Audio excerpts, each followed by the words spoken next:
Good evening and welcome to another edition of CalBorne's Classic Catch-Ups. I am Dan Calavassi, putting the cow in CalBorne and throwing to the back end of the name, the Born. How are you, my friend? Mate, I'm fantastic, Calla, putting the Born into CalBorne Classic Catch-Ups. And today we are classically catching up with two of the greatest guests that we've ever had on the show. Both state representatives. Grace, you've also represented the country. Welcome aboard, Sera Naiqama and Grace Hamilton. Hello, friends.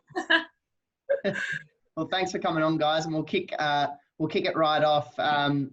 Sera, obviously you are from a very sporty family. We just want to get a bit of insight into sort of what made you choose the game of rugby and how long you've been playing it. Yes. So what made me choose rugby was in 2012, it was announced that at the Rio Olympics, women's rugby sevens would be included for the first time. Australia went mad, trying to scout talent. And so my journey started as a New South Wales schoolgirl. Started playing sevens, and then basically the year after played again and naturally fell out of the age category. And so they said, you need to find a rugby club. So I said, okay. I went to Sydney Uni. That was in 2013, and I've been there ever since. How good is that? And what about you, Grace? Where did your rugby journey all kick off? Look, I kind of played netball my whole life. Ended up with watching my brother, my dad play when I was younger. I was a bit more into netball. And then I kind of went overseas on exchange in university, and I just wanted to make friends. And they didn't have netball. They didn't know what netball was. So I started playing rugby, and then I've played rugby ever since. So it's been good. What netball position were you? I was a wing or centre court. Yeah. There you go. What were you, Aussie? What were you, Aussie? Me, I played netball, by the way. Not very well. I was a goalkeeper. Oh, how good. But that will be the end of that conversation. Anyway, going on. Don't worry, I wasn't that good either. I'm sure you're much better than me, definitely. Sera, look, I want to ask you, it's no secret that when you go into the final series, which you've been a part of a couple of times now, you've generally had a stellar season, almost probably perfect season. So what does that do to your mentality when you're coming in? Are you sort of uber confident, or do you sort of take it as an ordinary game coming into semi-finals and grand finals? I mean, sport's fickle, right? Like, you never know whose game it's going to be. It's like who turns up on their day. But I think a real advantage about the Lionesses is that there's a core group of us that have been playing together year in and year out. We don't go in thinking that we're going to win, but we absolutely do back each other to get the job done. And we're really proud of the winning history that we have. And a lot of us, it's personal, like we want to keep that as well. So I think when everyone buys into that, it kind of shows in the results that we have. For sure. You definitely see that the way you guys train, and even in the gym, on the field, everything.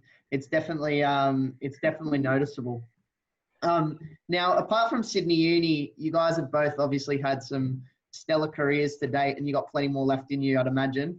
But I'll throw to Grace. What's kind of been like the highlight of your sort of rugby career to date? I don't know. You can't take anything away from club rugby. It's kind of it's like where all the fun begins for me. And I think I've played in a club in Canberra, and then I've played when Sydney Uni, and I just club rugby is like your day to day, and it's like where you have the most fun. So I don't think that can be beaten. But I don't know. I obviously love playing for the Waratahs and for Australia. It's been great. But yeah, we always have to get back to our club because that's where it starts, I think.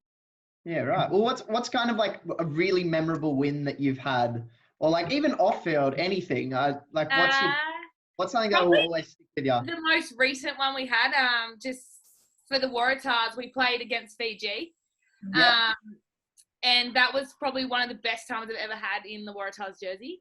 That's awesome. Just the girls we were playing against was such a tough opposition, but I don't know. It's like at Sydney Uni. Then there's a few of them in the Waratahs kind of scheme, but you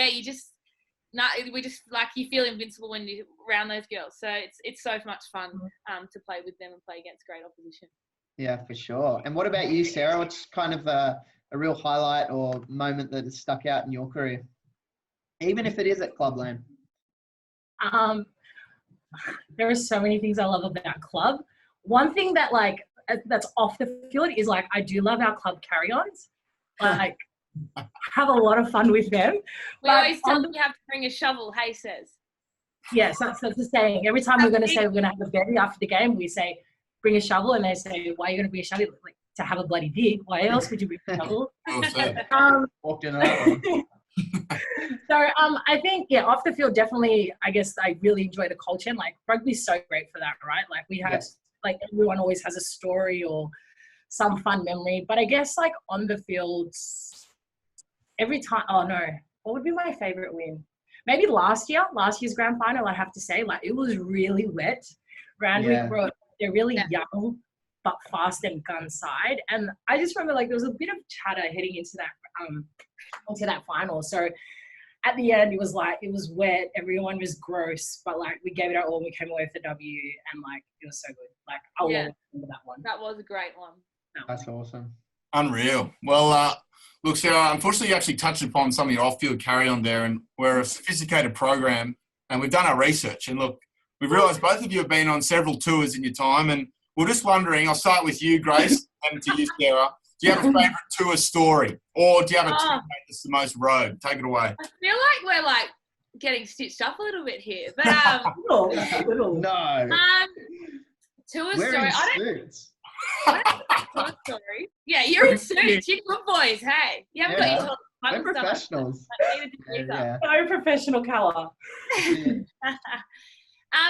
I don't know about tour, but I reckon the carry on after 2016 grand final, we're at Nag's Head. Always a good time there, and then we kind of it was just like, there's just great people around, and we just had a bit of fun going up to Marley Bar after that. But look, I can't tell you a lot that went on, but I just know it was a good time. Over the imagination. So for the record, it was the women's team that ruined the relationship with the Nags Head, not the men. Like, let's go there. I don't know how that. Yeah. I think it's inevitable. Just kidding. What about you, Sarah? Your favourite story? Funnily enough, after that 2016 grand final, that was also the night I met my boyfriend at what was it called? Zanzibar, but now they call it Webster's. Oh, Zanzibar. Oh, Yes. You know what? I'm gonna have to say last year's like post grand final celebration, like that was something else. It was. We had tag grandstand to ourselves, and the bar was not only the thing holding drinks, it was also holding bodies. You had a dig. We had our shovels out that night, so that was good. And then we had the awards night, our club presentation the next day, and then that was. And who showed the best off-field form? One person from the team. Sarah? Sez will always claim it. Okay. I always claim it, like I'm the carry-on queen, but then I got dethroned last year. They dethroned me because I didn't go to Mad Monday. That's a big. Was it by Brit? Who dethroned you? I don't even remember. I think you dethroned me. No, I didn't. Maybe, I don't know. We always have. Well, in absence of Sarah, who's the best off-field carry-on? You know what? She would debate this to the end, but Brit. Yeah. Brit would be up there with like can carry on and stamina. The girl has stamina. Good. Anything to do with Bundaberg though, Sezzy and I maybe take that out. Right. Very good. Very good. And girls, final question. We just want to know, if you were to sum up Sydney Uni Rugby in one word, what would it be? We'll start with you, Grace. Tough. Just loyal. Fun. Yeah. Love it. And Steph? Community. Community. How good. What a great note to finish on. Anyway, girls, thanks so much for coming on the very prestigious, very professional show that we've got going. We hope to talk soon again. And as always, up students. Up the students. See you guys. Thanks so much. Guys. Yes. Have a good one. Thanks for having us. No worries. See you guys. Bye.